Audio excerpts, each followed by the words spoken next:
우리의 삶에 사실은 우리의 삶의 본질적인 것은 신자의 삶 속에 하나님이 신자를 괴롭히는 게 아니라 마귀가 신자를 괴롭혀요. 마귀가 신자를 괴롭히는데 마귀에게 당하면서도 당하는 줄도 모르고 겪고 당하는 사람은 굉장히 많습니다. 마귀에게 당하면서 하나님과 씨름을 해요. 마귀하고 싸우고 당하면서 하나님과 씨름을 하는 경우가 참 많이 있어요. 마귀에게 당하면서 하나님을 원망합니다. 신자들의 삶 속에요. 원망이 마음속에 들어와 있어 버리면 성령 역사가 없습니다. 원망이 신자의 삶 속에 들어와 버리면 성령 역사할 수가 없어요.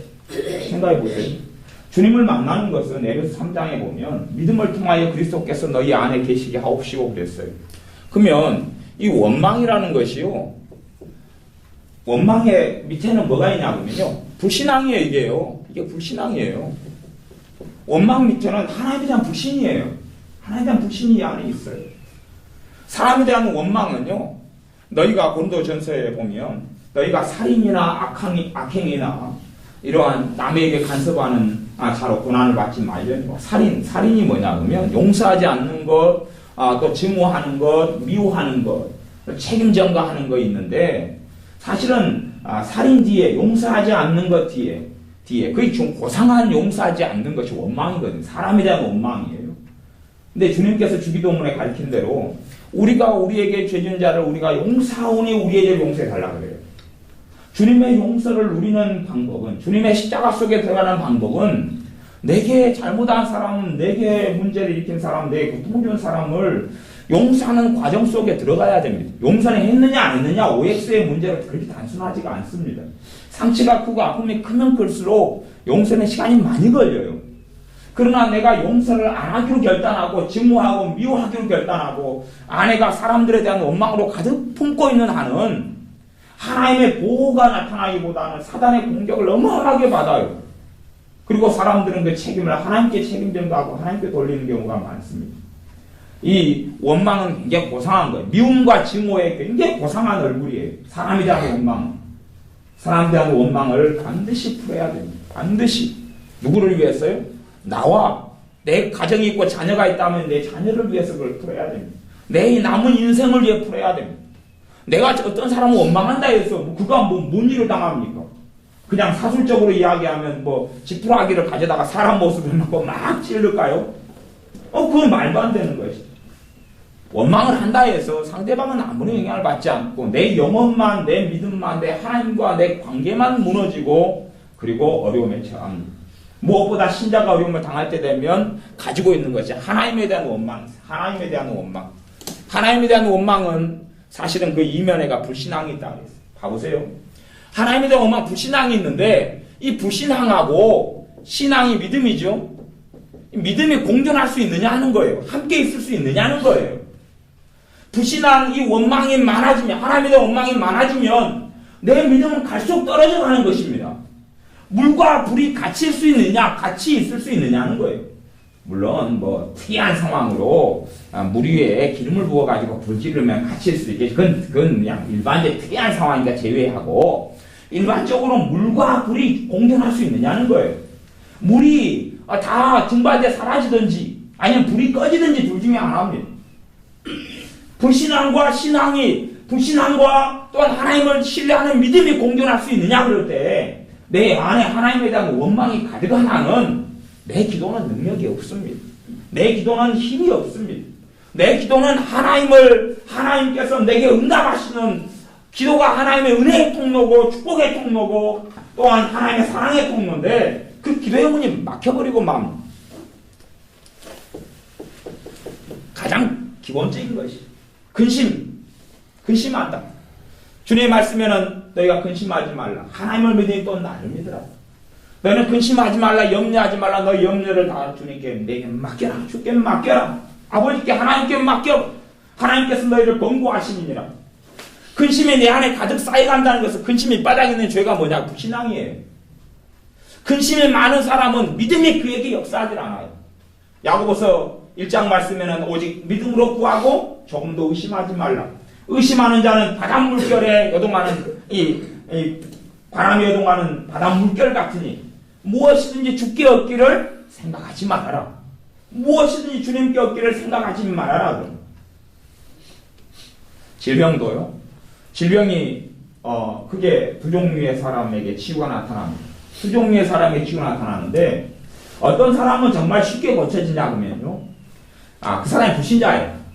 불신자는요 기적이 자주 나타납니다. 이적이 자주 나타나요. 불신자가 고쳐짐을 통해서 주님을 만나야 되기 때문에 그래요. 불신자에게는 이적과 기적이 자주 나타나요. 또 불신자를 누가 데리고 오면 불신자에게는 하나님의 기적이 신자에게 나타나는 기적보다 퍼센트가 훨씬 높아요. 훨씬 높게 자주 나타납니다. 또한 초신자에게도 하나님의 기적 같은 치유가 자주 나타나요. 물론 그 비율은 신자에 비해서 믿음이 좀 있는 사람의 비율이 훨씬 높아요. 그러나 신자인 경우에 믿음이 좀 잘하고 성장한 사람의 경우에는요, 그 사람의 믿음이 없이는 치유 역사 나타나지 않습니다. 그 사람의 믿음이 없이는 치유 역사 나타나지 않아요. 주님께서 너 믿음을 내게 보이라. 내 믿음이 어디 있느냐? 아직도 의심하느냐? 너가 아직도 믿지 못하였느냐? 내 믿음이 너를 구원하였으니 따라 평안히 가라. 믿음을 이야기하셔요. 우리의 삶에 근심이 가득 많으면 이 근심은 하나님에 대한 불신앙이거든요. 믿음이 우리의 마음이 역사할 수 없어요. 심령이 역사할 수 없고 근심이 많은 사람의 기도는 그때부터는 응답되지 못합니다. 물론 사람들은 합리화하기는 좋은 것 같아요. 하나님이 응답하셨어요? 하나님이 응답하실 거예요? 뭐 등등이 합리화하기는 좋지만 실제로 작년에 하나님께서 당신의 응답하는 일이 어디 있느냐 구체적으로 좀 이야기해봐라 그러면 응답을 두루두루 하셨을 거예요. 근데 구체적인 건 생각이 안 나는데요. 사실은 그게 아니라 응답하지 않은 것일 수 있어요. 그런 식으로 따지면 예수를 안 믿는 불신자들도 그냥 잘 살아가잖아요. 그럭저럭 잘 살아갔잖아요. 뭐 그들도 기도 하나 안 하나, 신자가 기도 하나, 불신자가 기도 안 하나 별로 차이가 없잖아요. 사실은요. 그러니 엄밀히 말하면 신자인 우리 삶에 근심이 많은 신자인 우리 삶이라면 하나님의 역사가 별로 없었다는 것을 기억하고 알아야 됩니다.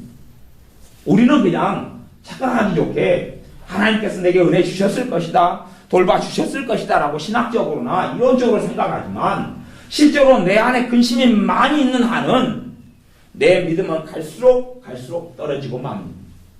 내 안에 뭐 이런 것 말고도 절망, 탄식, 비관, 뭐 우울, 두려움 이런 것이 그 밑에 무슨 죄입니까? 이 불신앙의 죄거든요. 외로움, 쓸쓸함을 느껴요.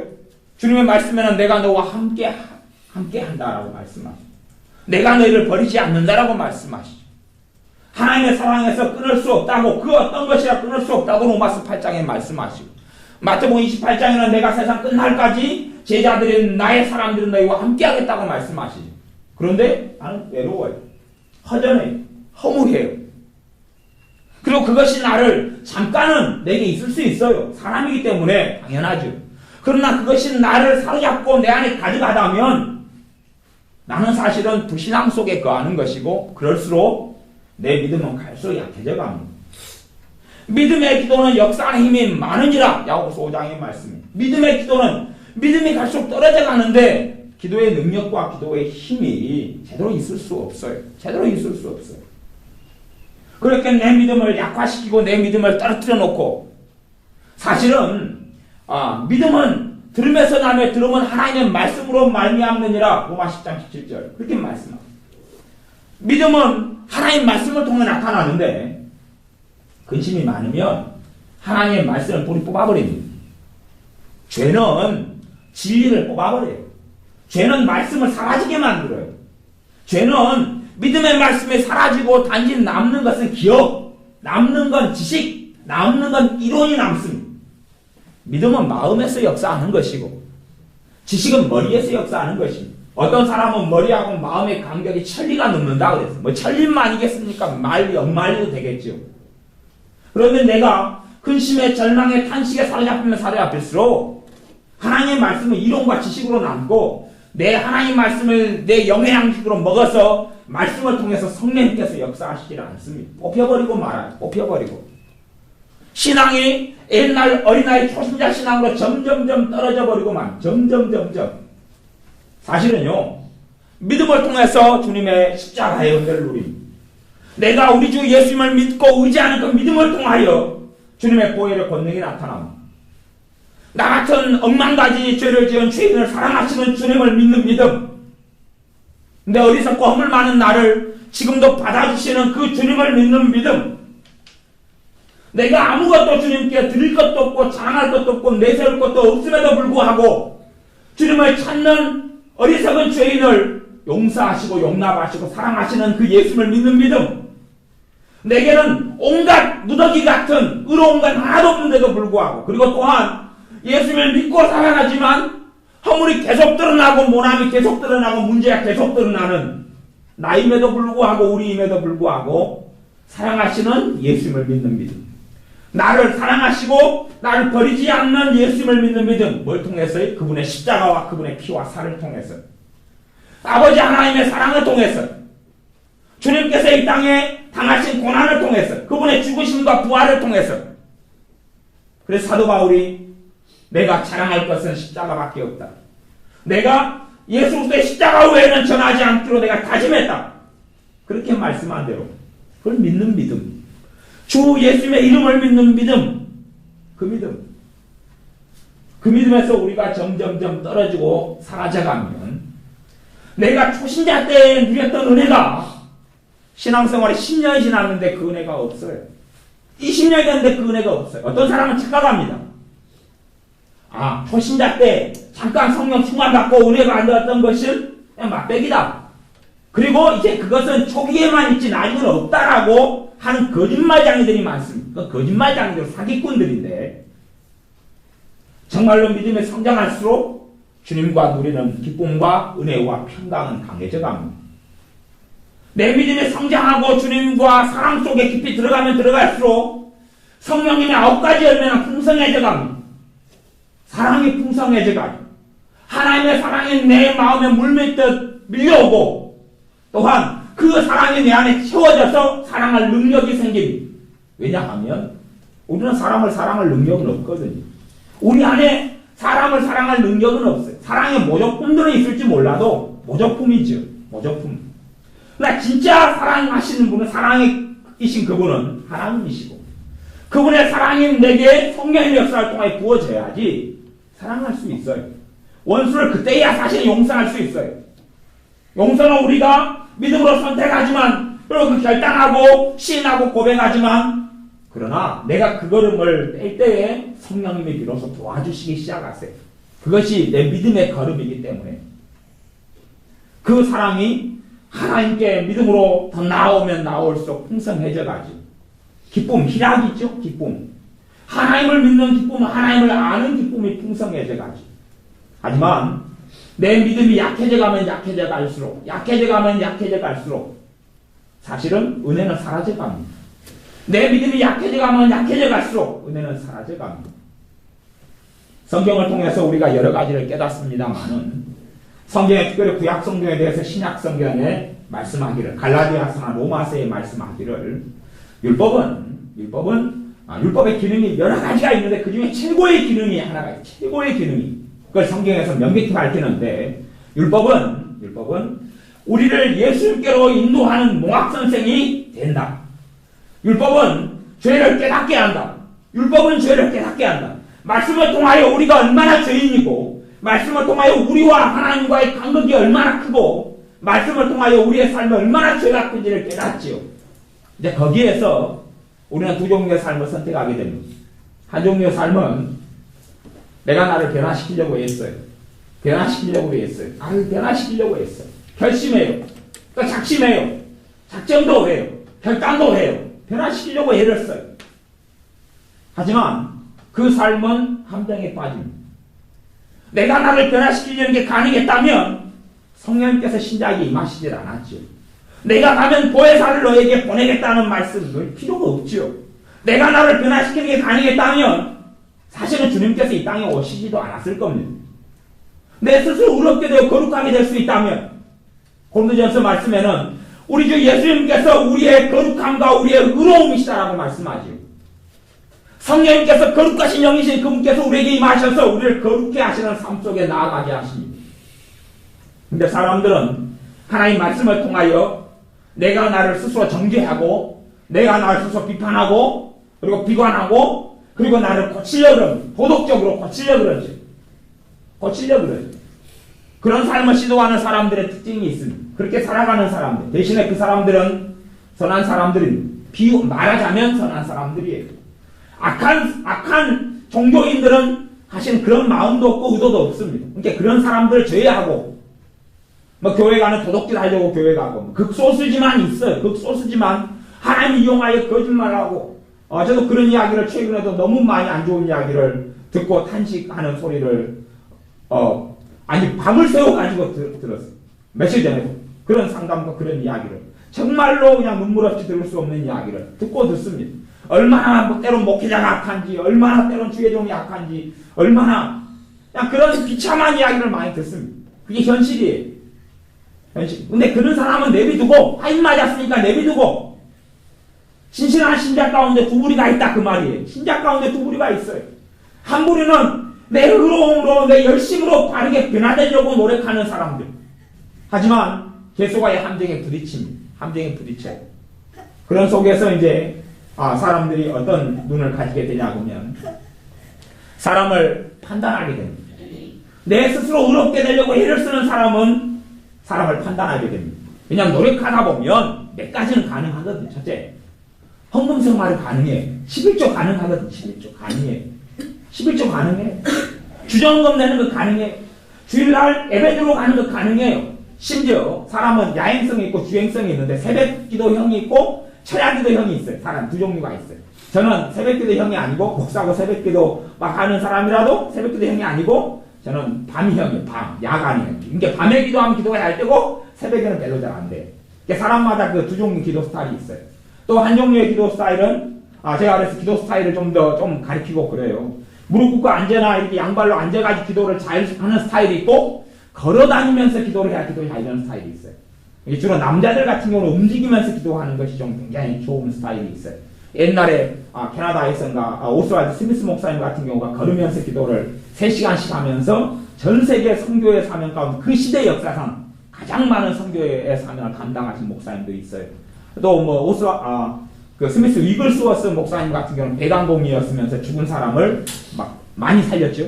뭐 20몇 명, 또 어떤 기록은 16명. 근데 이분 같은 경우는 기도 생활에서 30분 동안 기도를 해본 적은 한 번도 없다고 해요. 대신에 30분 안에 30분이 지날 동안까지 우리 주님을 잊어버린 적도 없다고 해요. 네, 끊임없이 주님과 만났지만 30분씩은 기도하지 못했던 그런 분. 하지만 놀라운 성령의 사람이고 믿음의 사람이었어요. 우리의 삶 속에 내가 내 의를 의지하고 내 스스로 내 행동을 바꾸고 내 삶을 바꾸려고 애쓰고 노력하는 사람. 그런 사람이 빠지는 함정이 다른 사람을 이제 비판하기 시작해요. 겉의 것들은 많이 바꿀 수 있거든요. 겉의 외형은 바꿀 수 있어요. 교회 나올 때 단정한 옷차림으로 나올 수 있고요. 그리고 교회 예배당에 나오면 저도 맨 처음에 예배당에 나갔을 때는 했던 게 그거예요. 앉아가지고 기도하는 신용을 했어요. 기도하는 신용. 눈을 감고 왜? 딴 사람들이 예배당에 오면 다 앉아서 이렇게 기도하잖아요. 그 신용하고 그 다음에 밥 먹을 때 되면 믿는 신자들 앞에서 밥 먹을 때 되면 기도하는 신용을 했어요. 그리고 저 사람들이 내가 얼만큼 고개를 숙이고 있으면 기도했다고 믿어줄까? 그 생각을 했어요. 그래서 숫자를 셌어요. 고개를 숙이고 5개까지 정도 셌어요. 그 시간도 꽤 길더라고요. 하나, 둘, 셋, 넷, 다섯, 땡 그리고 들었어요. 왜냐하면 제가 주님을 원하지 않기 때문에 제가 주님을 원하지 않으니 주님께서 저를 사랑하셔도 만나주실 수가 없었거든요. 제가 주님을 원하지 않았거든요. 저는 그냥 교회에 그냥 발맞이 뛰고 오래 살았거든요. 그렇게 10몇 년을 다녔습니다. 발맞이 5살 때부터 시작해서 제가 혼자 교회를 뽀빠이의 인연으로 뽀빠이 먹으려고 다니기 시작했어요.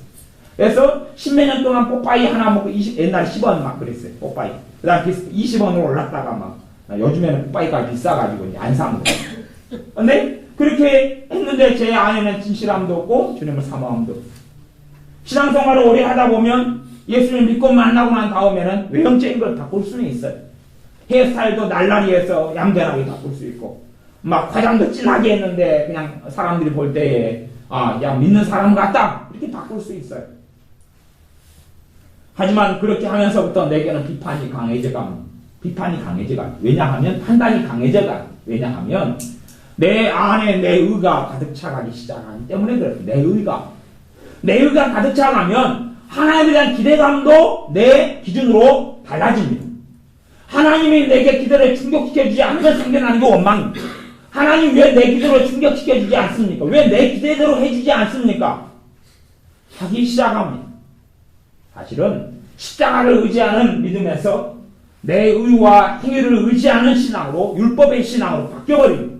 신자는 복음에 의해서 십자가에 의해 살아야 되는데 이 율법으로 바뀌어버려요. 전에 청년들 다니던 어떤 교회가 있는데요.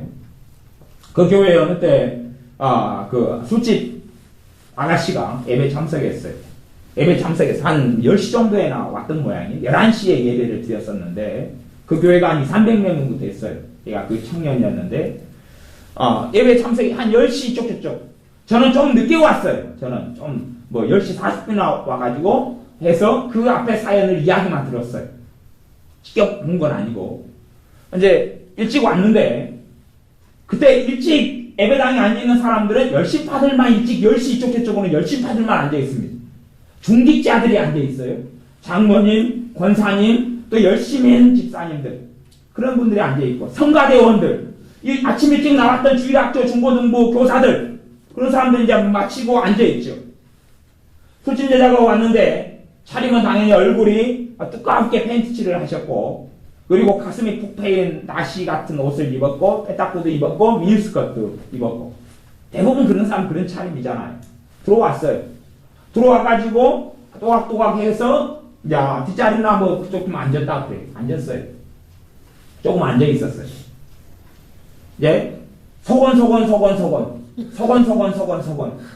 여자가 돼가지고 저 차림으로 예배당에 나오다니 나 뜨겁지도 않느냐. 사람이 상식이 있어야지. 소곤. 왜냐하면 그 열심파들은 그래도 단정한 차림으로 예배당에 다 왔죠. 그 정도는 다 자기들 정리했잖아 이제. 정리했어요. 소곤. 별말을 다 했던 것 같아요. 별말을 다 했던 것 같아요. 그 말을 듣고 이 여자분이 고통을 받아서 울면서 뛰쳐나갔다 그래요. 울면서. 한 10분, 20분 버티다가. 한 20분 정도 넘지 않았는가 싶기도 해요. 나갔다 그래요. 누구의 말들 듣고요? 열심파들, 중직자들의 이야기를 듣고. 왜냐하면 그들의 자기 기준으로는 도무지 저 여자를 용납할 수 없거든요. 왜냐하면 성경에도 단정히 하라고 그랬잖아요. 성경에 그렇게 나왔잖아요. 단정하게 옷차림으로 하고 너희가 너희를 꾸미고 치장하는 것으로 하지 말고 너희의 마음으로 하나님을 섬기라고 그렇게 나왔거든요. 단정한 옷차림. 저 여자는 안 그렇거든요. 술집 여자고 얼굴도 진하고 팬츠해졌고 그것도 앉으면 엉덩이가 볼뚱말뚱할 정도로 미니스커트고 그런 정말 덕이 안 되는 차림으로 나왔거든요. 근데 나중에 저 여자가 누군지 알게 됐어요. 저 여자가 옛날에 저 아가씨가 그 교회 주일학교 학생이었는데 인생이 너무 기구하고 비참하게 되어져 술집으로 전전하다가 너무 고통스럽고 절망스러우니까 몰라요. 지금은 자살해 죽었는지도 몰라요. 너무 절망스러우니까 옛날에 주일학교 다녔던 교회에 위로를 받을까 하고 사실 믿음이 없었으니까 그 다음에 신앙생활 안 했죠. 교회를 안 다녔겠죠. 거기에서 주님을 만날까 하고 왔던 거예요. 그런데 사람들은 옷차림을 보고 판단했어요. 나는 안 그러니까. 청년이 교회 하나 나오면 귀걸이를 하고 남자가 나올 수 있고 머리가 폭탄이 맞을 수도 있고 사람이 머리 폭탄 맞으면 죽습니다만 머리카락은 폭탄을 맞힐 수가 있어요. 아니면 머리를 이상하게 일본식으로 깎아버릴 수도 있고 옷차림도 기괴할 수도 있겠죠. 남자가 또 털이 복슬복슬한 허벅지를 드러내고 반바지에 나올 수도 있겠죠. 문제는 뭐냐 하면 저 사람이 주님을 만나도록 돕는 것, 저 사람의 영혼을 우리가 사랑하는 것, 저 사람을 볼 때 내가 외모로 판단하지 않고 저 사람을 주님의 사랑으로 사랑할 수 있는 것, 판단이 되어지지 않고 사랑이 되어지는 것, 사실은 그 사람이 복음으로 살고 있는 사람입니다. 그런데 그 집사님이나 권사님, 장로님들, 물론 남자들은 거의 별로 안 끼어, 여자들 수다 유명하잖아요. 권사님들하고 집사님들이 그렇게 했다고. 그렇게. 근데 왜 그러냐 그러면 복음에서 사실은 떠나있기 때문에 그래요. 예수의 복음이 처음 믿을 때만 출발이 더 필요하고 그 다음에는 이제 복음은 빠이빠이 하고 율법으로 들어가 버립니다. 하나님의 말씀 율법을 통해서 첫째는 하나님의 뜻을 깨닫고 그리고 그 뜻과 다르게 살아가는 죄인된 내 모습을 발견합니다. 그런 다음에 어디로 나갈 수밖에 없습니까? 십자가 앞에 나갈 수밖에 없습니다. 내 삶에 보면 나 허물투성이거든요. 초신자는요, 내 죄가 10개 있는가 보다 합니다. 초신자는 내 죄가 10개. 초신자는 하나님께 11조 생활 안 하는 게 죄인 줄 모릅니다. 그러죠, 모르죠. 그 다음에 초신자는 심지어 제사 지내는 게 죄인지도 모릅니다. 제사도 지내요. 그런데 희한한 건 그 불완전하고 우상숭배를 하고 있는 초신자에게 성령님은 충만히 역사하셔서 기쁨을 주시고 행복이 넘쳐나게 하셔요. 그렇게 하셔요. 그리고 하나씩 하나씩 가르치시기 시작합니다. 가르치시기 시작해요. 어떤 성령 충만한 은혜를 받은 사람은 계속 하루에도 담배를 한 3갑씩 피웠습니다. 제가 군대에 있을 때, 제가 교회 일을 했던 군종사병이었는데, 제가 돕고 섬겼던 군인들만 해서 2,000명 정도 돼요. 근데 제 밑에 군종사병들, 쫄병들을 한 10여 명 정도 데리고 교회 일을 했었어요. 굉장히 큰 데서 했는데, 그 중에서 특이한 한 청년이 있었는데, 군인이 있었는데, 이 친구는 담배를 하루에 3갑, 5갑씩 피워요. 근데 이 친구가 하는 일이 차를 수송하고 배치하는 일을 했는데, 그 일은 주로 아침 나절하고 오후 나절만 일이 있어요. 저녁 때하고 아침만 있고, 남은 시간이 다 할 일이 없어요. 할 일이 없어요, 이 친구가. 담배를 계속 피면서 성경 좀 읽어봐야겠다. 성경. 이 성경이 먼저 읽어봐야겠다고 담배를 맨날 꼬락 불고 있어서 성경 읽기 시작했어요. 계속 읽기 시작했어요. 그러다가 주님을 만나고 말았어요. 읽다가 눈물이 쏟아지고 담배를 피고 담배 피면서 눈물이 막 쏟아지고 왜인지 모르고 그 친구가 그랬어요. 여기 고민되지. 기쁨이 충만해지고 누가 전도를 하지도 않았고 혼자 성경 보다가 주님을 만났어. 그리고 어느 때부터 요거하고 성경하고 안 맞더래요. 얼초는 중독이 걸려서 끊어지거든요. 근데 어느 때 이걸 놔야 되겠다 싶은데 끊어지더래요. 왜요? 성령께서 역사하십니까? 제가 굉장히 많은 군인들을 전도하고 군인 교회를 이렇게 돕기 위해서는 사실 작전이 좀 필요했어요. 무슨 작전이 필요하냐면 분위기가 중요하거든요. 신회를 조직해서 신회 회장을 누구를 뽑느냐, 임원을 누구를 뽑느냐에 따라서 그 군대의 전도의 분위기와 믿음의 분위기가 하나 되는 분위기가 살아나기 때문에 저 같은 경우는 이제 뒷공작을 해요. 사실 저도 뒷공작을 해요. 어떤 사람이 믿음으로 회장감을 뽑으냐 하고 이제 뒤로 이 사람을 뽑아야 되겠다 하고 해요. 이 사람이 제법 믿음이 좋다. 이 사람을 뽑을 때에 이들이 정말 기도 생활도 살아나고 이 군대에 있는 동안에 믿음이 충만하게 살아가겠다. 그래서 이 사람이 돼야 되겠다 뒷공작을 했어요. 이 사람이 회장 후보로 가고 이 사람이 뽑혀야 되겠다 했어요. 근데 어느 날 선거날에 하나님께서 역사하셔서 한 부대 높은 사람이 안 믿는 애들 다 그리 보내버린 거예요.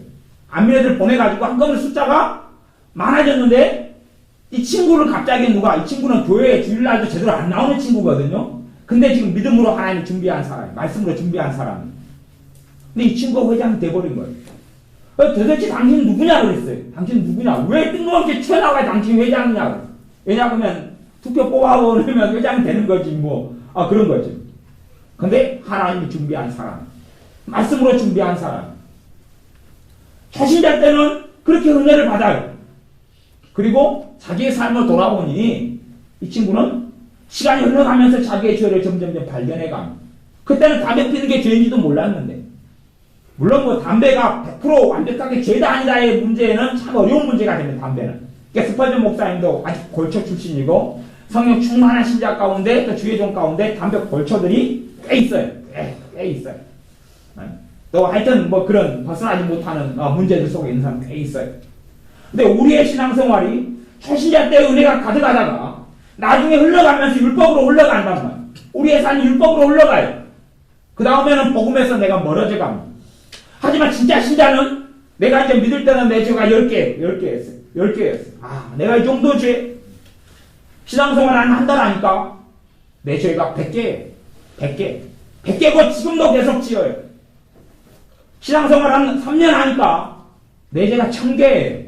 1000개. 신앙생활 한 10년 하니까 내 죄가 10,000개예요. 10,000개. 그게 정상이에요. 그게 정상이에요. 잘못 가는 사람은 누구냐 하면 신앙생활을 좀 하니까 내 죄가 10개에서 출발했죠. 10년 하는데 내 죄가 그래서 10개예요. 10개고 지금은 다 회개기도회가 다 용서받았어요. 그 사람은 완전히 정신질환을 앓고 있는 사람, 정신질환. 왜요? 진리의 현실 성령님께서 오시면 너희로 하여금 모든 진리 가운데 너희를 인도하시며 그분은 너희의 숨은 것을 드러내시고 내가 한 말을 주님이 하신 말씀을 생각나게 하고 가르치신다 그랬어요. 진리 가운데 인도에 가면 내 안에 있는 비진리가 내 안에 있는 잘못된 삶이 성령의 역사 속에 드러나면서 저를 깨닫게 되는데 끊임없이요. 끊임없이. 근데 그게 없는 거예요. 사실은 주님과 점점점 멀어진 삶이지. 그걸 종교이다 그래요. 종교이다 말하기도 어렵고 신앙이다 말하기도 어려운 종교와 신앙 가운데 짬뽕대로 혼합기 속에 살아가는 것이. 진짜 신자는 성령 역사가 있는 사람, 성령 충만이 있는 사람 공통점이에요. 어디 갔다 오면 성령 회개부터 시켜요. 너가 무슨 말을 잘못했어. 마음에 걸리게 합니다. 어떠한 너가 아까 어떻게 마음 먹었는데 그것이 문제가 있다고 마음에 기도하면 그게 생각나요. 누가요? 성령님께서요. 자기가 얼마나 하루 중에도 많은 죄를 짓는가를 성령 깨닫게 하시니 그 속에 살아가는 사람은 복음으로 사는 사람이죠. 그 죄를 끌어안고 십자가 앞에 계속 나아갑니다. 그 죄를 끌어안고 십자가 앞에 계속 나아갑니다. 하지만 그렇지 않는 사람은 자신의 죄를 깨닫게 하시는 성령의 역사가 없습니다.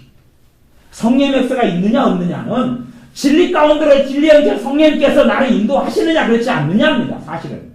어떤 환상 환타지가 있는 게 아니에요. 성령 충만이 환상 환타지 속에 있는 게 아닙니다.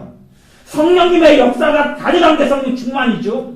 성령 역사가 가득하면 첫째는 진리의 계신 성령님께서 너희를 모든 진리 가운데로 인도하시리라는 게 첫 번째 것입니다.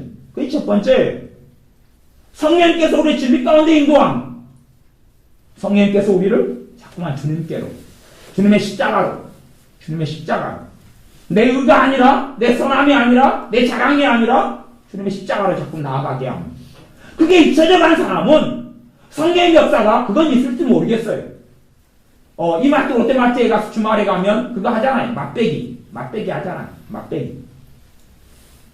제가 지난주 토요일인가 우리 교회 애들 몇 명만 데리고 가도 한 10이 가까이 되는 애들 데리고 롯데마트로 갔는데 애들이 시시콘에 달라들어서 난장을 했어요. 난장을. 시시콘에 애들이 한 10이 달라붙으니까 아줌마 얼굴이 울그락불락 변하고 한 개씩 집어먹고 이렇게 가야 되는데 있는 데를 다 집어먹고 달라들고 또 그다음 시시콘 앞에 가가지고 내놓으라고 기다리고 있고 그러니까 아줌마들이 막 이렇게 서로 그렇게 했다 그래요. 안 보는 애들 안 보는데 주먹을 쥐고 가슴을 막 이렇게 서로 아줌마들이 떠들고 애들 때문에. 그래서 제가 그래서 애들 때문에 어쩔 수 없이 만두도 세트로 사고 소세지 얹혀 먹어가지고 소세지도 사고 제가 가면 이제 얼굴 표정을 풀고 보호자가 있다고. 근데 맛배기 가지고는 안 되는 것입니다. 맛배기가 아니고 신자의 삶 속에 하나님 주는 풍성한 것을 내가 온 것은 양으로 생명을 얻게 하고 더 풍성케 하려 함이라는 말씀대로 예수님 안에서 성령 역사 속에 살아가는 풍성함이 신자의 삶 속에 나타나야 됩니다. 풍성함이 나타나야 돼요. 성령님께서 나를 십자가 속에 주님의 사랑 속에 계속 이끌어 가십니다. 말씀을 통해 죄가 발견되고 허물이 발견되면 눈을 들어 주님을 보게 합니다. 성령님께서는 주님을 보게 합니다.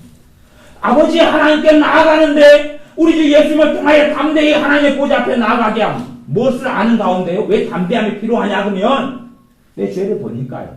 내가 얼마나 악한 사람이고 내 속에 얼만 가지 죄악이 있다는 걸 발견하고 보니까 사실은 이 사망의 몸에서 누가 나를 건져내랴 하는 사도 바울의 탄식이 있을 수밖에 없거든요. 그 상태에서 내가 어떻게 하나님께 나아가지? 어떻게 나아가지? 이렇게 더러운데 어떻게 나아갈까? 이렇게 악함이 많은데 어떻게 나아가지요? 어떻게 나아갈 수 있어요 내가요? 탄식할 때 성령님께서는 주님을 보게 합니다. 나아가게 하지요. 많은 신자들은 십자가에서 주님에게서 눈을 돌려버리고 마니까 하나님께 나아갈 때도 항상 담대하게 나아갑니다. 그건 잘못된 담대함이에요. 그건 잘못된 담대함. 그건 그냥 망각증에 있는 담대함입니다. 망각증에 있는 것. 그래서 사도 바울은 내가 죄인 중에 괴수다라고 자신의 영적 아들이야 자신의 제자인 디모데 전서를 통해서 이야기합니다. 내가 죄인 중에 괴수다. 내가 그렇다. 내가 지금 괴수다. 괴수였다가 아니라 내가 지금 죄인 중에 괴수다. 죄인 중에 우두머리 죄인 괴수다. 내가. 왜냐하면 주님을 깊이 알수록 내게 있는 더러움과 거룩하지 않음과 내 안에 내 마음에 일어나는 죄악이 내 속에 있는 마음에 숨은 것들을 드러내시는 성령의 역사를 통해서 주님이 아니고서는 내가 살 수 없구나.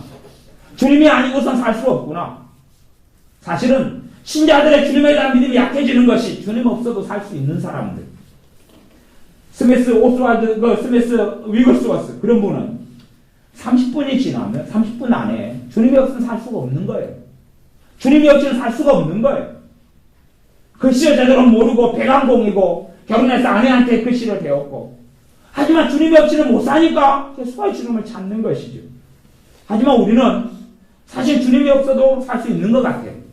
주님을 기억하지 않아도 주님을 의지하지 않아도 요한복음 15장 말씀에 나는 포도나무에 너희는 가지니 너희는 나를 떠나서는 아무것도 할 수 없느니라. 너희는 나를 떠나서는 아무것도 할 수 없느니라. 사람들이 잠언의 말씀에는 하나님의 지혜를 구하라고 그랬어요. 하나님 지혜를 받으라. 여호와를 경외하는 것이 지혜의 근본이다. 그리고 지혜를 얻으라. 지혜로운 사람은 명철한 자는 하고 이야기합니다. 그러면서 신자가 이제 지혜를 구합니다. 사실은 지혜를 구하는 그 이면의 뱃속에는 뭐가 있냐 그러면 지혜를 좀 주시면 하나님 너무 없이도 난 지혜롭게 살아갈 수 있으니까 지혜를 좀 주시면 성령 역사 없이도 내가 지혜로운 사람으로 성공할 수 있으니까 그렇게 해서 내 자식에게 지혜를 달라는 부모들을 많이 발견합니다. 자기가 뭘 구하고 있는지를 모르면서 이 마음속에 숨겨진 동기가 사실이 있으면서 얘들이 하나님 없어도 예수님의 타이틀 있고 예수님 믿으니까 그리고 하나님 지혜 받아서 똑똑하게 살고 큰소리 치고 살고 성공하게 살기를 원하는 그런 지혜를 자녀들을 위해서 기도해주는 부모들도 많이 있습니다. 자신이 원하는 것도. 하지만 정말 신자인 우리가 해야 될 기도는 주님과 함께 살고 주님과 함께 죽고 싶습니다 하는 것입니다. 우리에게 있는 기도가 정말 주님을 원한다는 기도가 우리에게 있어야 됩니다. 정말 주님을 원한다고. 주님과 함께 살고 싶다고. 심지어는 주님과 함께 주님의 고난을 받고 싶다고. 사도 바울이 고백했던 대로 그리스도의 남은 고난을 내 육체에 채우느라 했던 것처럼 그렇게 내가 삶을 살고 싶다고. 그렇게 기도해야 됩니다. 하지만 사실은 그런 기도는 없습니다. 그런 기도는 드물고 없습니다. 우리가 주님을 찾기보다 주님의 손에 든 선물들을 더 원한 손에 주님 뭘 가지고 오셨습니까? 어떤 아이들식으로 이야기하면 어떤 피자를 가지고 오셨습니까? 어떤 햄버거 치킨을 가지고 왔어요. 그것만 주고 당신은 저리 가시고 그것이 필요함. 하지만 우리가 정말 원해야 되는 것은 주님입니다. 사실은 주님을 찾고 주님을 원해야 됩니다. 마리아처럼 여러 가지 주님을 상을 차려주고 음식 대접하는 일이 바쁠 수 있어요. 하지만 마리아가 선택했던 것, 주님을 원하는 것. 물론 사역도 중요하고 일도 중요함. 하지만 정말 주님을 원하는 것이. 사람들이 착각한 그런 게 있습니다. 내가 하는 집에서 자식들을 키우는 것은 주님의 일이 아니고 전도하고 또 목회하는 것, 주의 일, 복음 전하는 것 주님의 일이라고 착각하는 게 있습니다. 하지만 설거지하는 것을 주님과 함께하면 그것이 주님의 일이지요. 설거지하는 것 주님과 함께하면 그게 주님의 일입니다. 내가 주님을 위하여 가정 살림을 하면 그게 주님의 일입니다. 주님의 일과 주님의 일이 아닌 것의 명백한 구분점은 뭐냐 하면 내가 나를 위하여 하면 그건 내 일이고 세상 일이고 주님을 위하여 하면 주님의 일입니다. 그 종교계획의 모태 중에 하나예요. 성직과 세상 일이 따로 있는 게 아니라 주님과 함께 주님의 영광을 위하여 하면 그것이 성직이다. 그게 종교계획의 하나예요. 그걸 잊어버리고 마는 거예요. 점점 많은 사람들이 무수히 많은 어리석은 사람들은 다 당신 신학이라 주의 길 가라 그러지만 내가 서 있는 자리에서 복음을 전해야 하는 선교사의 사명이 내게 있다는 것을 망각해버리죠. 어떤 사람은 직장생활이 너무 힘들다 그래요. 너무 힘들다.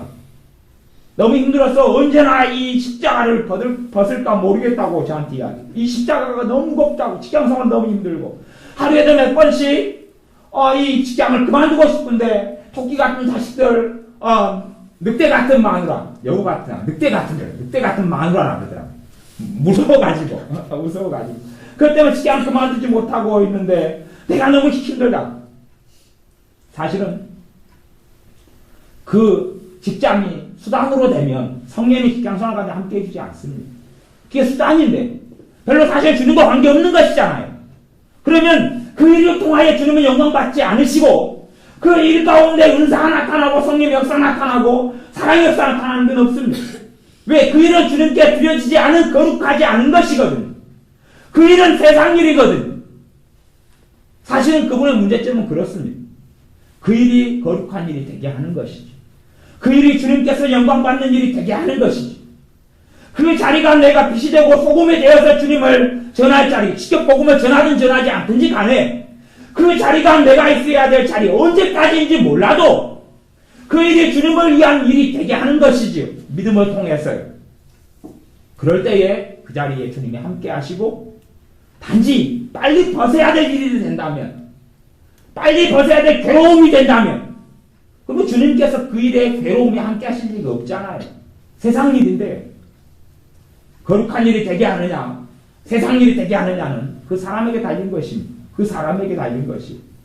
어떤 사람은 아마 목회를 오랫동안 하고 예배를 오랫동안 인도해도 주님 앞에 섰을 때 너는 더러운 일만 가지겠다라고 판결받는 사람이 많을 것입니다. 왜냐하면 구약시대 선지자들, 제사장들 대부분 그 판결을 받았잖아요. 무수히 많은 선지자들 가운데 소수만 주님의 사람이고 무수히 많은 제사장들이 악한 길에 달려갔다고 선지자들이 끊임없이 외치거든요. 에스겔 선지자가 외치고 다니엘이 외치고 에레미야가, 이사야 선지자가 계속 외치잖아요. 교회들의 타락을, 당시 이스라엘의 하나님의 백성의 타락을. 그런 것처럼 정말 거룩한 주의 일이다 해도 주님 없이 자신의 영광을 위하여 또한 자기의 명예를 위하여 아니면 자기 인간적으로 인본주의로 자기가 하고 싶은 말을 성경을 이용해서 전달하는 사람이 된다면 그게 얼마나 더러운 일이 되겠느냐 하는 것이. 거꾸로 세상 사람이고 일반 사람임에도 불구하고 주님 앞에 섰을 때에 내가 내 일을 하다가 왔다 라고 말씀하는 사람들도 분명히 있을 것입니다. 예전에 어떤 애언을 깨끗하게 잘하시는 사모님이 계셨는데 그분의 애언을 제가 그래도 한 10몇 년을 넘게 그분의 애언사에게 참여를 했고 들었습니다. 또 우리 교회나 제가 기도원 사회 갈 때나 한 1년에 한 2차례씩은 모셔다가 집회를 하고 그랬어요. 그래서 한 40년 애언사회를 하셨는데 한 몇 년 전에 이렇게 묘기애언이 역사해버린 것 같아서 말씀이 어그러지고 애언이 문제가 생겨서 이제 관계를 오래된 관계를 딱 정리를 했어요. 그렇게 깨끗하게 사셨는데 또 그런 일이 있더라고요. 어쨌든 애언을 깨끗하게 해올 때 그 애언을 들어보면 그냥 집사님인데도 너가 나의 종이다라고 선포하는 그런 애언들을 종종 들어왔습니다. 주의 종에 대해서는 너가 정말 내가 인정하는 자리에 너가 설 수 있도록 해라. 뭐 이런 이야기가 나와요. 그런 이야기는 내가 인정하지 못하겠다 그런 이야기거든요. 그런 사람들이 희극과 비극에 엇갈리는 경우들을 많이 봤습니다. 내가 내 삶을 누구를 위해 사느냐 하는 것이. 남자가 돈을 버는데 그냥 직장생활을 마지못해 하는 사람이면 그 자리에 성령이 함께 하시지 않습니다. 내가 애들을 위해서 먹고 살기 위해 직장생활을 하는 사람이면 그 가운데 영광의 성령께서 함께 하지 않습니다. 하지만 그 자리가 주님이 영광받아야 될 자리고 언제까지인지 몰라도 그 자리에서 주님의 빛이 돼야 되고 소금이 돼야 되는 자리면 그 자리에 성령이 함께 하시고 그 일 속에 행복이 나타납니다. 그 일 속에 성령이 주시는 기쁨이 있습니다. 사람들은 끊임없이 요즘 직장생활 벗어버리려고. 사실은 제가 목회자가 되니까 불신자를 모릅니다. 불신자를 몰라요. 불신자를 모르면 전도를 할 수 있어요? 없어요? 없어요. 이제 해결되면 미장원에 가가지고 해야 되는데 머리 깎으러 왔는데 예수님 믿어라 이야기하면 그것도 골치 아프죠. 아는 대부분 전도는 관계를 통해 전도가 되는데 이제 관계가 불신자 관계는 다 단절되고 없는 것이 다 주변에 신자밖에 없어요. 이제 다 불신자 관계는 다 단절되고 우리 교회에는 우리 친척들이 많아요. 왜냐하면 전도를 다 불신자한테 전도를 다 했거든요. 그러니까 이제 더 불신자는 이제 거의 없어요. 신자들만 알아요. 그러면 내가 그냥 불신자하고 만나는 자리가, 만나는 현장이 어디냐, 그러면 직장과 또는 학부모 모임에 간다면 그런 자리지요. 애를 통해서 관계를 맺고 알아가지요. 그 자리에서 내가 주님의 증인으로, 주님의 사람으로 함께 할 수 있는데 그 자리를 피하려는 것이에요. 피하려는 것. 거기가 더러운 것이다 그래요. 더러운 것. 더러운 것이 아니라 주님께서 임하여야 될 장소와 자리거든요. 주님이 역사하시고 임하시고 은혜를 베푸셔야 될 자리고 장소거든요. 거기를 자꾸 도피하려고 그래요. 도피하려고 그래요. 그래서 난 깨끗한 자리, 깨끗한 곳을 원한다 그래요. 아니요. 사실은 빛이 필요한 것은 가장 어두운 것이고 소금이 필요한 것은 가장 부패가 많이 일어나는 것이 소금이 필요한 것이 가장 싱숭생숭 맹숭한데 짠 소금이 가장 필요하잖아. 근데 신자들이 그 자리에 주님을 초청하지 않습니다. 내 힘으로 또한 내 일로 만들어. 내 일로. 하나님 내 일에 축복하소서. 그럼요. 그걸 하나님의 일로 믿음으로 만들어야 됩니다. 그리고 주님의 일에 주님이 함께 하소서 외치고 기도하고 고백할 수 있어야 됩니다. 이게 주님의 일입니다. 주님이 영광 받으셔야 될 일입니다. 주님이 드러나셔야 될 일입니다. 공부도 그러죠. 공부도 자기를 위해 공부하는 자리냐 성령이 역사하지 않습니다. 자기를 위해 사는 자리입니다. 이게 신자가 사실은 직장생활이 힘든 이유는 있습니다. 힘든 이유. 직장생활을 했는데 힘든 이유는 그게 자기 일로 만들었기 때문에 그렇습니다. 그 영역은 주님하고 상관없는 자리. 그러면 그런 사람들은 극과 극으로 예배당에 가면 주님이 함께 할 줄로 압니다. 또 가정도 내 집 내 가정으로 만들어 놓으면 그러면 그 가정에 주님이 임하시지 않습니다. 가정에 성령의 역사가 없습니다. 근데 가정을 주님을 위해 존재하는 가정으로 주님을 위해서 가정을 꾸리고 주님을 위해서 자식을 키우고 주님을 위해서 부부가 사랑하고 산다면 정말 그 가장 거룩한 목적을 가지고 있다면 주님에 대한 그 사랑을 가지고 있다면 왜냐하면 내 죄를 발견하고 발견할수록 나를 구원하시는 주님을 나를 위해 죽으시고 부활하신 주님을 사랑할 수밖에 없기 때문에 그렇습니다. 그리고 주님을 위하여 가정생활을 해가면 그때에 가정생활이 수월해지고 편해지기 시작합니다. 왜요? 주님께서 내 짐은 쉽고 가벼움이라 말씀하셨거든요. 물론 고난이나 어려움이 없다는 이야기는 아닙니다. 만사형통을 이야기하는 게 아닙니다. 어려움이 있어도 주님이 나와 함께 하신다는 이야기입니다. 고통이 있어도 주님이 나와 함께 하셔서 이기고 승리할 수 있게 하신다는 이야기입니다.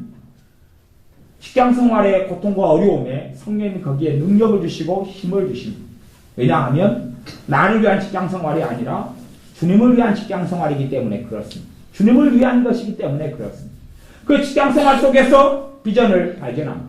그 직장생활 속에서 목표를 발견하고 소망을 발견합니다. 단지 그냥 퇴직금을 받아서 노후를 준비하기 위해서 하는 직장생활이 아니고 직장생활을 하지 않으면 못 먹고 못 살기 때문에 하는 직장생활이 아니라 정말 그 직장생활을 통해서 어떻게 주님과 함께 살아갈까를 생각하고 기도하게 됩니다. 그리고 아침에 회사에 출근할 때에 성령님이 역사하십니다. 아침에 출근할 때 성령님이 역사하시고 감동하십니다. 사실은 어떤 분처럼 내가 직장생활은 너무 힘들어서 빨리 주님의 길을 마치고 가야 되겠다 말하는 사람은 주님의 일을 해도 자기 인간적인 일로 바꿀 수밖에 없어요. 그리고 이 주님의 일을 하는 것처럼 보여도 자기 일로 다 만들어버립니다. 교회 일을 해서 다 주님의 일이 되는 건 결코 아닙니다. 설교라는 것이 다 주님의 일이 되는 게 아닙니다. 신방이라는 게 다 주님의 일이 되는 게 결코 아닙니다. 주님과 함께 그 신방 가운데 성령이 역사하셔야 돼요. 성령님께서 주도권을 가지고 설교 가운데 성령이 주도권을 가지고 역사하셔야지 그게 주님의 일이에요. 대언이 돼야지. 성령님께서 대언의 영으로 함께 하셔야지 주님의 일이지. 자기가 하고 싶은 이야기 하고 전하고 싶은 거 전하고 헌금이 부족하니까 헌금 내놓으라 그러고 그렇게 한다면 그게 어떻게 주님의 일이 되겠느냐 그런 것이 그건 결코 그렇게 되지 않습니다. 그런 것처럼 내가 살아가는 삶의 자리가 주님께서 임하시는 성소와 지성소가 되게 해야 됩니다. 그게 우리의 사명입니다. 내가 힘들고 어려운 자리는 내가 힘들고 어려운 그 자리는 나밖에 없기 때문에 그렇습니다. 내가 힘들고 어려운 자리는 나를 위하여 사는 자리이기 때문에 그렇습니다. 나를 위하여 사는 자리는 힘들고 버겁습니다. 힘들고 버겁습니다. 베드로전서 말씀에 주의 이름으로 욕을 당하면 복 있는 자로다. 영광의 영이 함께 하시는도다 그랬습니다. 신학적으로는 신자에게 성령이 함께 하시잖아요. 그 이야기가 아니라 성령께서 능력있게 힘있게 그분의 권능과 그분의 열매로 그분의 은사로 함께 하시는 것을 이야기합니다. 주님의 이름으로 욕을 받으면, 주님의 이름으로 모욕을 받고 주님의 이름으로 수치를 당하면 거기에 성령님께서 함께 하신다고 성경이 베드로 사도가 베드로 전서를 통해서 말씀하는 것입니다. 그냥 아무에게나가 아니고요. 직장생활이 주님을 위한 일이 되면 거기에 성령이 함께 하시는 것입니다. 주님을 위한 일이 되면. 그리고 주님께서 그 가운데 참으로 오묘하고 아름다운 열매를 맺게 해주시는 겁니다. 주님이 거기에 함께 하셔서 직장생활이 그렇게 힘들지 않잖아. 어떤 노예에게는 성경에서 이야기하기를 너가 노예로 있을 때에 예수를 믿었느냐? 그러면 그대로 노예 생활을 해라 그럽니다. 그러면서 까다로운 주인도 잘 섬기라. 주님처럼 섬기라. 그러므로 너가 주님의 증인이 되는 것이다 라고 이야기합니다. 노예 생활이 뭐가 좋습니까? 노예 생활이 뭐가 자유가 있습니까? 물론 지금의 직장 생활도 반 노예 생활이죠. 하지만 과거에는 온 노예 생활로 부르심받은 신자도 있었다는 사실입니다. 그러나 그 가운데서도 성령 충만한 삶을 살아. 노예는 자기 일을 하지 않잖아요. 노예는 주인이 돈 벌어주기 위해 합니다. 그러나 노예 생활 가운데 성령이 함께 하시고 그분의 기쁨이 함께 있고 그분의 은혜가 함께 있고 십자가의 능력이 나타났고 복음의 능력이 나타났습니다. 물론 너가 자유인이 될 수 있거든 자유인이 되라고도 이야기합니다. 그럴 재력과 돈이 있다면. 하지만 의외로 많은 신자들 가운데 노예들이 참 많이 있었습니다. 그 가운데 초대교회는 노예들이 성령 충만한 노예들이 많이 있었습니다. 믿지 않는 주인 밥을 해주고 믿지 않는 주인 밭을 갈고 믿지 않는 주인 애를 챙기고 믿지 않는 주인 집 청소를 하고 그렇게 살아가는 노예지만 그 일 가운데 성령님이 충만하게 함께 하였습니다. 그리고 주님 앞에 지금은 다 섰겠지. 물론 재림하실 주님을 언젠가 만나고 그리스도의 심판대 앞에 다 서야 됩니다만은 주님을 만났을 터인데 저는 그렇게 믿습니다. 너가 내 일을 하다 왔다. 너가 내 일을 하다 왔다. 거꾸로 무수히 많은 주의 종들은 너가 세상 일을 하고 왔다고 아마 선고를 듣게 될 것입니다. 또한 우리도 그렇게 될 수 있을 것입니다. 내가 일하는 그 자리가 너무 힘들다면 결혼해서 너무 힘들어요. 남편, 아내, 애들 치닥거리 너무 힘들어요. 너무 힘들면 이유는 하나겠지요. 우리에게 신자에게 임하신 보혜사 성령님께서 거기에 함께 하시지 않기 때문에 그러겠죠. 우리의 능력의 공급자는 성령님이시거든. 너희는 성령님을 소멸하지 말라 그러는 성령님의 역사, 성령님의 충만케 하심, 성령님의 함께 하심, 성령님의 인도하심을 소멸하지 말라 그런 이야기죠. 오직 성령 충만을 받으라고 이야기합니다. 성령 충만을 받으라고. 성령의 역사는 우리에게 매여 있습니다. 왜요? 성령 충만케 되는 건 하나님의 뜻입니다. 하나님의 뜻이어도 우리 때문에 이루어지거나 이루어지지 않거나가 자주우지가 됩니다. 그런데 내가 자녀를 키우는 것이 너무 힘들다. 그러면 자녀를 주님을 위해서 키우지 않기 때문에 그렇습니다. 주님을 위해서 키우지 않기 때문에 그렇습니다. 주님의 자식들로 키우지 않기 때문에 그렇습니다. 주님께 어떻게 자녀들을 드릴까요? 하면서 키우지 않기 때문에 그렇습니다. 그러면 시간이 흘러가면 자식은 애물단지가 되어져 갑니다. 심지어 자식이 우상이 되기도 합니다. 우상. 하나님보다 더 사랑하는 존재. 하나님보다 더 원하는 존재. 주님은 하루에 몇 번 생각하지 않습니다. 주님은 별로 하루에 생각할 일이 없어요. 에르단이 가거나 별로 생각 안 하는데 누구 생각은 많이 합니까? 자식 생각. 생각을 많이 하면 자식은 내 우상입니다. 우리의 우상들은 굉장히 많습니다. 내가 어떤 사람으로 인하여 행복해지거나 불행해지면 그 사람이 누군지 아십니까? 내 우상입니다. 어떤 사람으로 인하여 내가 행복해지고 불행해지고 그럼 내 우상입니다. 그 사람이. 하나님과 우상 사이에 교묘하게 섞여있는 우상입니다. 봐보세요. 어떤 사람 때문에 성령의 역사 사라지고 있고 이상하잖아요. 어떤 사람 때문에 내가 불행했다가 행복해졌다가 불행했다 그 사람이 내 주님이니까 그럴 거 아닙니까? 그 사람이 내 주님이니까 또 어떤 사람 돈 때문에 불행해지고 행복해지면 돈이 내 주님이니까 그렇습니다. 내 주님이니까. 돈이 내 주님이니까. 건강 때문에 불행해지고 행복해지면 건강이 내 몸이 내 육체가 내 우상이고 내 주님이기 때문에 그렇습니다. 그걸 철저하게 돌아보아야 됩니다. 내 삶 속에 무엇 때문에 행복해지고 무엇 때문에 불행해지면, 또 뭐가 있으면 행복할 것 같으면, 뭐가 없기 때문에 불행하면, 그럼 내 우상입니다. 그런 신자의 삶 속에 성령이 충만하게 함께 하실 수가 없습니다. 종교 혼합주의죠. WCC나 NCCK나 이런 것만 종교 혼합주의가 아니라, 그것은 실제로 우리의 주의종 정치 목사들하고 관계가 가깝지만 일반 신자하고는 거리가 많이 멀거든요. 아직까지는. 앞으로는 어떻게 될지 몰라도 정말로 있는 우리에게는 종교 혼합주의는 무엇 때문에 내가 불행해지고 무엇 때문에 내가 행복해지면, 무엇이 있으면 행복할 것 같으면, 돈이 있으면 행복할 것 같고 아파트가 하나 서울에 장만하면 행복할 것 같으면 그것이 내 우상입니다. 그것이 내 우상이에요.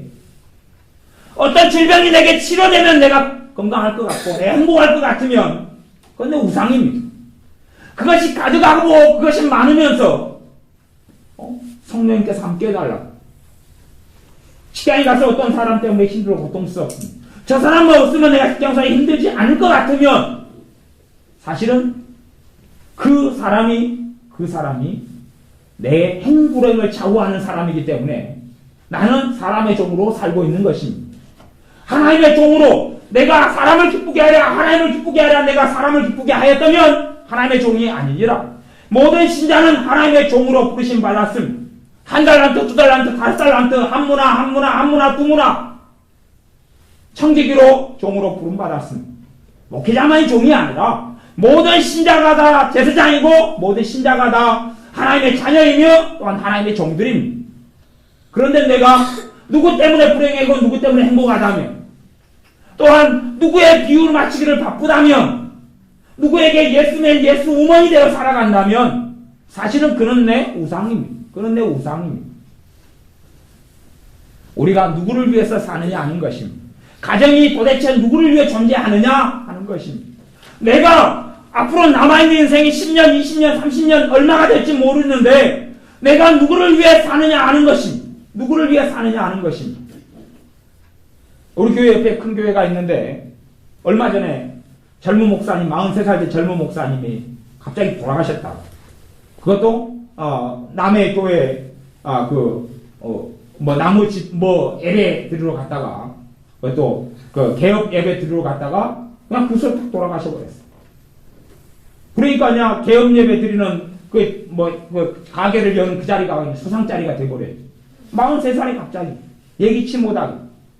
아니, 주님이 우리를 언제 부를지 어떻게 한단 말입니까? 우리 언제 부를지 어떻게 합니까 도대체? 그런데 우리는 준비하지 않습니다. 주님 앞에 주님을 사모함으로 준비하지 않습니다. 신자가요, 어떤 신자가 은혜 받느냐, 뻔한 것입니다. 어려운 거 아닙니다. 어떤 신자에게 주님께서 함께 하느냐, 그거 어려운 거 아닙니다. 죄가 많다 해서 주님이 함께 안 하고 죄가 적다 해서 함께 하고 그런 거 아닙니다. 그런 게 아니에요. 어떤 신자에게 함께 하냐 그러면 여러분이 제가 주님을 원해야 됩니다. 주님을 원해야 됩니다. 자원해서 억지로 아니고 주일날 예배 가면 저는 주일날 목사니까 예배 인도해야 되니까 예배 드리니까 예배당이 있어야 됩니다.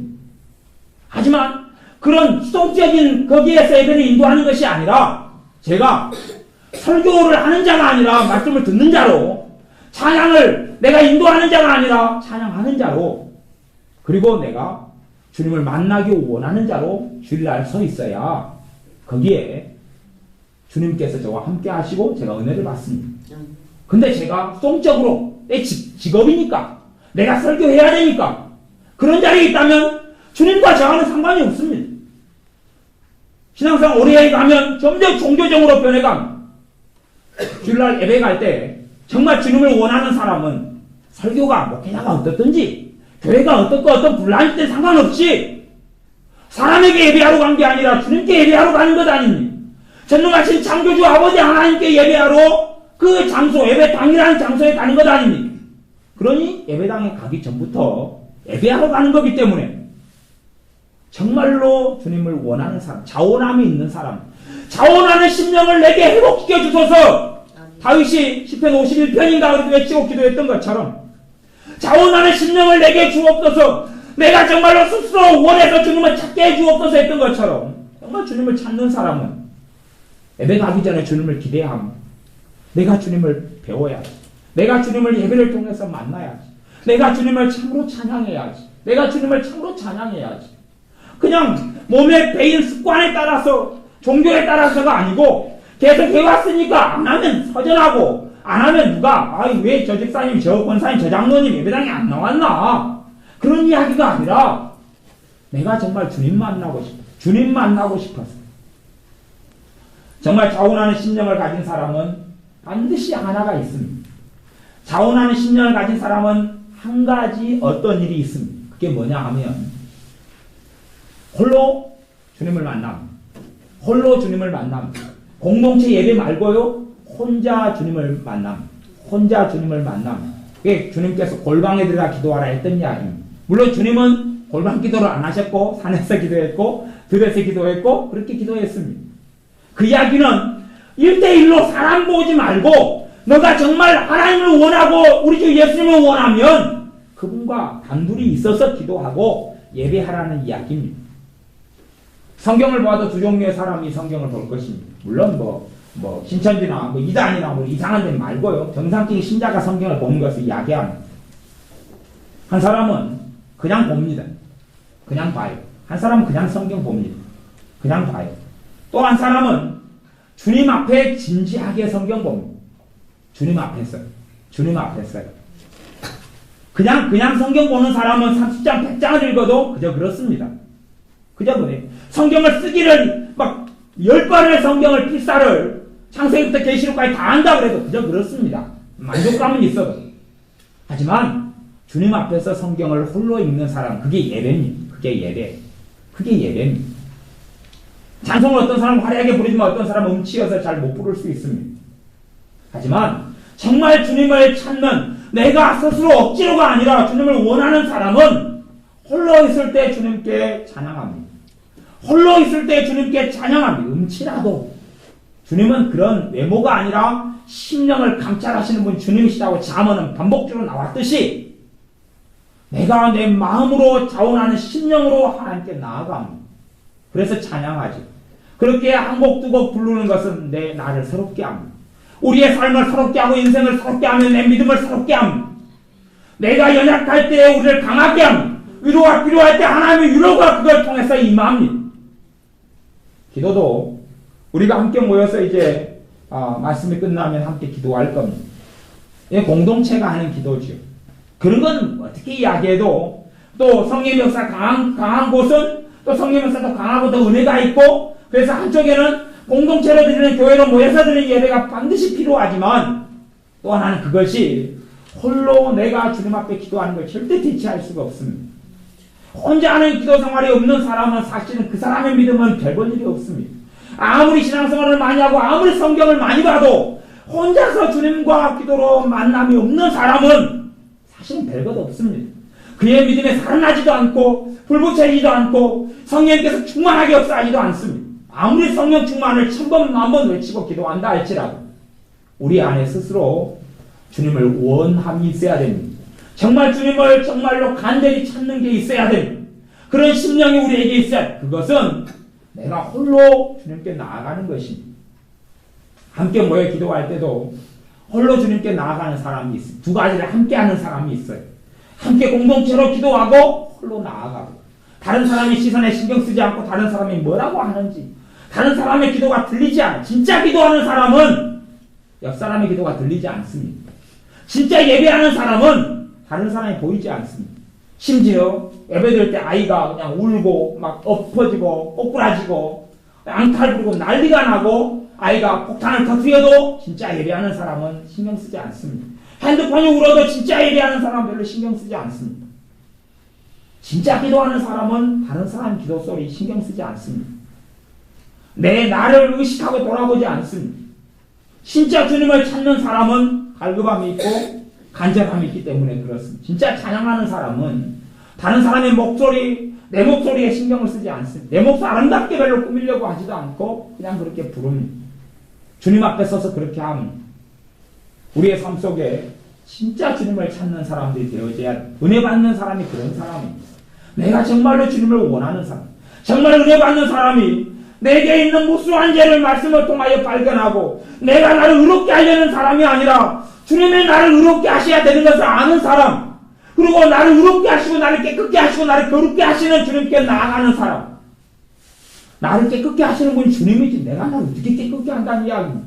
내가 나를 어떻게 변화시킨다는 이야기입니다. 자기가 나를 변화시키는 노력이 열매를 맺으면 그 사람은 저주받은 사람입니다.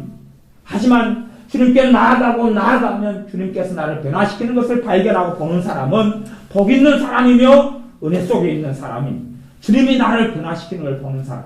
그런 사람은 이야기할 것 아닙니까? 주님께서 당신을 변화시킨다. 주님께서 당신에게 은혜를 주신다. 주님께서 주님의 십자가가 능력이 있다고 결심하고 결단한 다음에 자기가 변화된 어떤 외형적인 모습이 있는 사람, 그거 자랑할 겁니다. 내가 결심했더니, 내가 작정기도 3일 했더니, 내가 작정기도 7일 했더니, 내가 작심하고 믿음생활 한 이후에 새벽기도 한 번도 안 빠졌다. 제가 아는 목사님은 설교 때마다 자랑하시는 게 있어요. 40년간 예수를 믿었는데 예수 믿기 시작할 때 40년 동안 새벽기도 한 번도 안 빠졌다. 당신들도 그렇게 살아라는 겁니다. 저요? 새벽기도 엄청 많이 빠집니다. 엄청 많이 땡땡 치고 자버립니다. 이게 자랑할 게 없어요. 자랑할 게 새벽기도 땡땡 쳤다는 자랑입니다. 그분은 자랑할 수 있습니다. 그리고 사람들이 이야기하죠. 새벽기도 한 번도 안 빠졌으니 내가 이 사명을 잘 감당했다.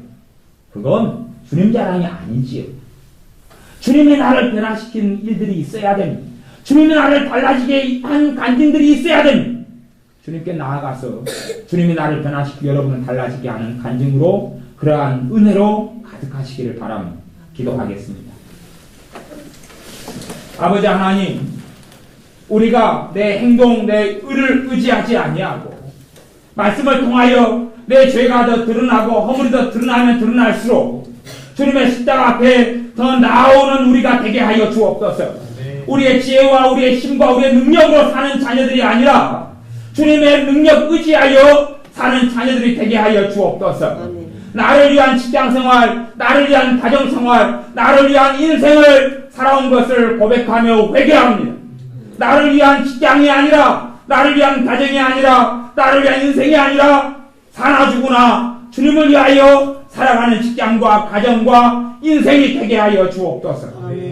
주님께서 내 행복의 근원이, 내 행복의 근원이, 복의 근원이, 은혜의 근원이 사는 이유가 되셔야 하는데 사람 때문에, 돈 때문에 행복했다, 불행했다, 가지는 소유물 때문에 행불행이 좌지우지 되었던 우상을 섬기고 살았던 삶을 회개합니다. 무수히 많은 우상을 버리고 참으로 은혜의 근본이고 진리의 근본이신 주님께 나와 주님과 함께 사는 우리가 되게 하여 주옵소서.